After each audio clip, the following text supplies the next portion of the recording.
Ya, selamat datang kembali ke channel Auto Nerdist. Sebelumnya saya ingin mengucapkan selamat tahun baru 2021. Terima kasih atas support kalian setahun kemarin. Dalam kesempatan kali ini saya akan mereview sebuah helm. Ya, Soi J-Cruise versi rip-off. Gak. Ini cuman KYT Kyoto. Ya, meskipun secara desain mereka dimirip-miripkan. Ingat, ini bukan J-Cruise. Bagi Anda yang masang stiker Soi di helm Kyoto Anda, berarti Anda bukan golongan kami. Sorry, cuma bercanda doang. Tapi kalau misalnya kalian punya Kyoto gitu ya, janganlah dikasih stiker Soi J-Cruise. Ntar kalau ketemu Soi J-Cruise asli di jalan, kan malu-maluin. Ya, cukup basa-basinya, sekarang kita mulai reviewnya. Ya, ini dia satu unit KYT Kyoto. Saya ini ceritanya kayak unboxing gitu ya. Padahal sebelum video ini udah saya buka dulu.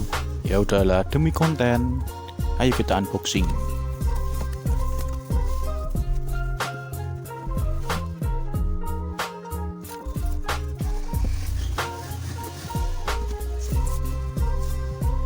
Ya, ini dia isinya nanti. Ada satu unit helm plus sarung. Ya, kita buka aja langsung. Ya, ini dia helm yang sempat viral belakangan ini. Kyoto warna putih, aka Sukro. Ya, kita lihat dulu keseluruhan wujud helmnya. Dari bentuknya sih emang enggak 100% mirip sama J-Cruise ya. Kalau di J-Cruise itu bentuk fan-nya dia lebih menyudut. Kalau ini kan dibikin agak bulat gitu ya. Nah, ntar nanti saya kasih gambar Soi J-Cruise yang asli ya gimana, saya tampilkan di sebelah sana. Nah, ini dia. Ada 3 buah ventilasi. Ada 2 di belakang buat exhaustnya, dan 1 ventilasi besar di atas. Entah itu fungsi apa enggak. Biasanya kalau helm di bawah harga 1 jutaan itu kadang fan-nya cuma buat estetika doang, nggak fungsi gitu. Tapi kan ini helm half face, mau nggak fungsi pun kan juga tetap adem. Beda kalau sama full face. Kalau full face fan-nya nggak fungsi itu rasanya pengap banget di dalam. Ini dia the best feeling in the world, ngeletekin kaca segel helm.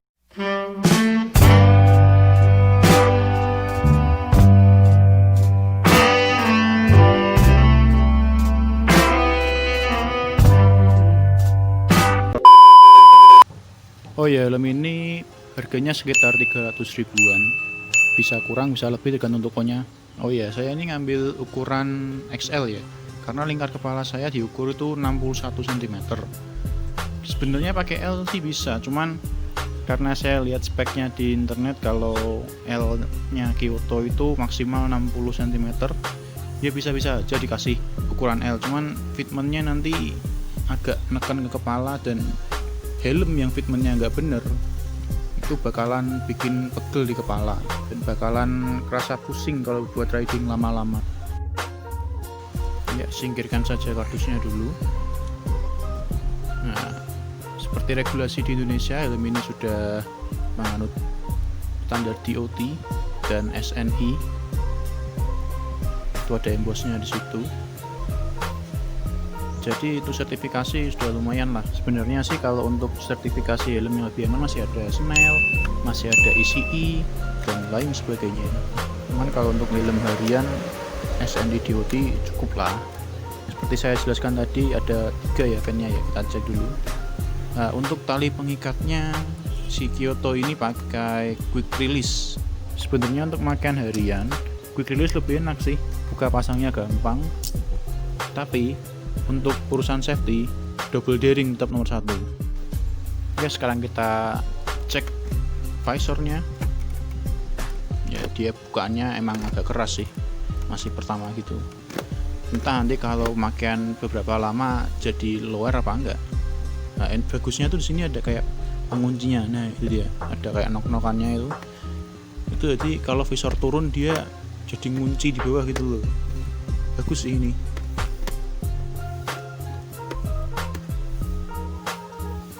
Oh ya, helm ini juga dilengkapi dengan anti-thief system.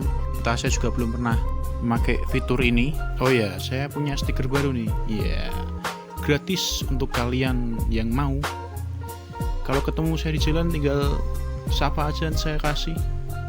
Ya, biar makin afdol kita tempel di sini sekalian. Ya, Property of Auto Nerdist. Stiker ini menambah 5 horsepower dan meningkatkan skill berkendara Anda secara fantastis. Wait. Wah, nggak bener nih. Saya pesen visor Venom buat Kyoto kok yang datang malah apa ini? Bentuknya kayak serokan beras ini. Wah, nggak bener nih. Wah, harus buru-buru dibuka ini. Ini nggak bener ini. Saya beli visor kok yang datang malah serokan beras ini. Waduh, kacau. Wait. Oh, ternyata isinya beneran visor ini. Ya kali visor bentuknya kayak serokan beras. Oh ya, ini harganya murah kok, cuma 150 ribuan. Mereknya apa sih? Norris tanpa resiko. Oh ya, dapat ratchet juga nih ternyata. Ini kata orangnya ratchetnya pakai punya KYT DJ Maru, tapi udah diakalin sedemikian rupa biar langsung PNP Kyoto. Wait. Tapi kok ngakalinnya gini banget ya? Kayak kurang rapi gitu loh. Ya mau gimana lagi, cuma harga 50 minta lebih. Yang penting ntar bisa kepasang lah. Nah, ini dia visornya. Saya beli yang warna iridium red gold, atau beberapa orang nyebutnya iridium red revo. Langsung buka aja. Baru tahu saya kalau dalamnya ternyata biru warnanya. Ini logika saya menolak untuk percaya ini. Dari luar merah tapi keemas-emasan, tapi dari dalam kok bisa biru gitu ya. Ya tapi bagus sih. Kalau siang adem. Tuh, gitu lihat tuh. Oh, masih terang kan?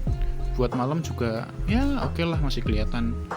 Cuman kalau untuk daerah yang minim penerangan nggak recommended sih. Nah, ini dia yang kalian tunggu-tunggu.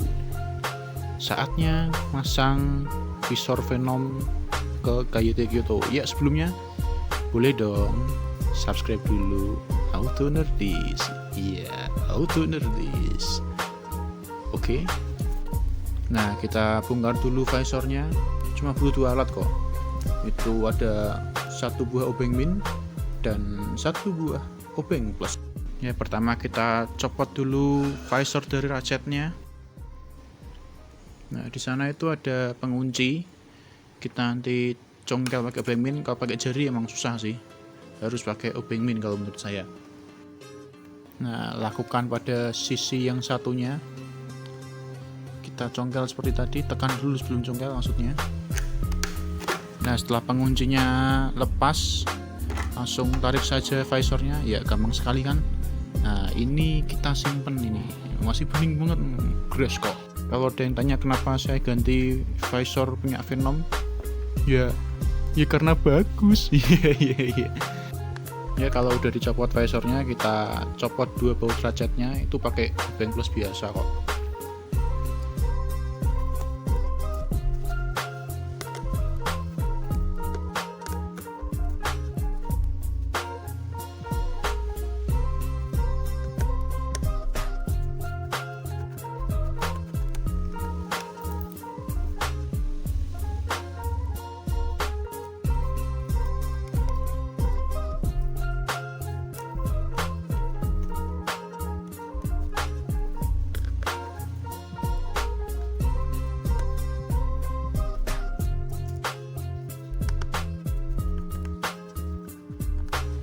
Ya, bisa dilihat itu ada 2 baut ratchet. Nah, kalau diperhatikan itu bautnya beda ya. Yang atas itu tonjolannya, yang bawah polos. Dan nanti kalau kita mau masang ratchetnya punya DJ Maru yang sudah diakal tadi, yang gede kita taruh bawah, yang nggak ada tonjolannya kita taruh atas, kita tuker. Oke? Ya, kita langsung pasang ratchetnya. Pasang yang atas dulu, ingat yang atas ditukar pakai baut yang kecil. Ya, yang ada tonjolannya nanti kita taruh bawah. Kita putar dulu threadnya, jangan dikencengin dulu ya, nanti soalnya kita akan styli kanan kirinya dulu.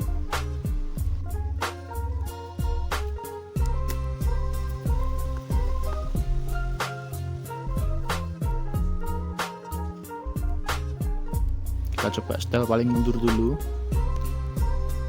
Jangan lupa yang satunya juga dipasang urutannya sama seperti tadi, yang atas dulu, terus yang bawah dikasih baut yang ada tonjolannya. Ingat jangan dikencengin dulu, nanti kita setel lagi. Lalu kita coba dulu pasang visornya. Nah, setelah visornya kepasang, kita pastikan dia terpasang dengan rapi dan jalur-jalurnya sudah masuk ke relnya. Oh ya, tadi masangnya emang agak sulit sih, saya skip tadi. Oh ya, pastikan kalau jalurnya sudah pas, visornya juga nggak natap bodi, sejajar dengan tekukan helm.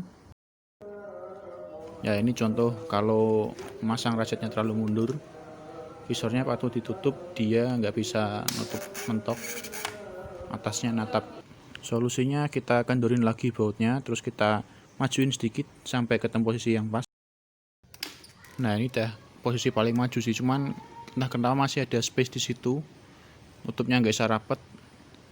Nah, untuk kalau kalian ingin rapet, sebenarnya kalian bisa mengepras bagian list depan helm kalian, cuman eman-eman sih. Kalau segini menurut saya ya sudah cukupan lah. Tapi demi subscriber saya relain bakal saya kepras biar jadinya nanti rapi, nutupnya bisa rapet. Ya kita pakai amplas saja. Kalau orang lainnya misalnya pakainya cutter.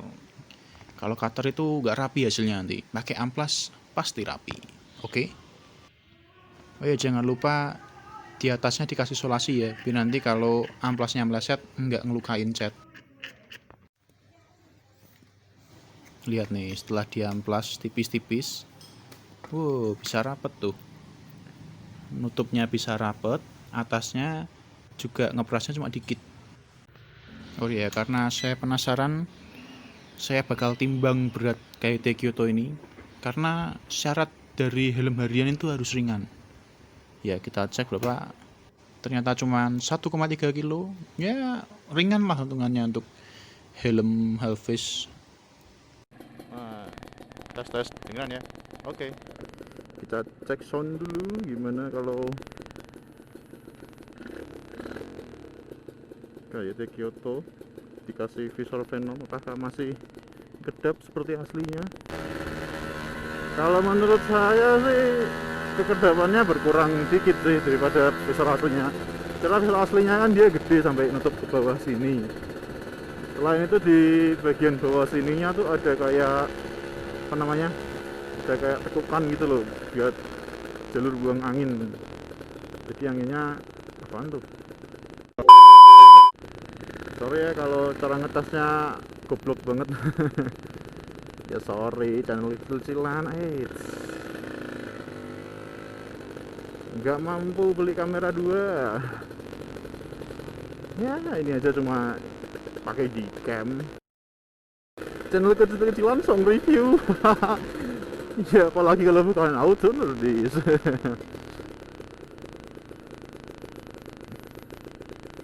Channel nggak laku gini sosokan review. Kita buat agak ngebut dikit ini.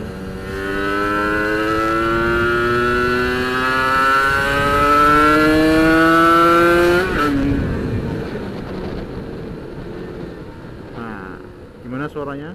Tadi itu 120. Apakah berisik atau senyap? Kalian yang menilai. Oke, mungkin segitu dulu review jalannya.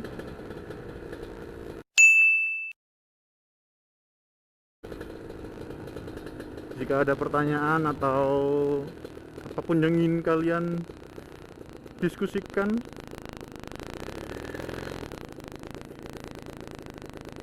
bisa komen di kolom komentar.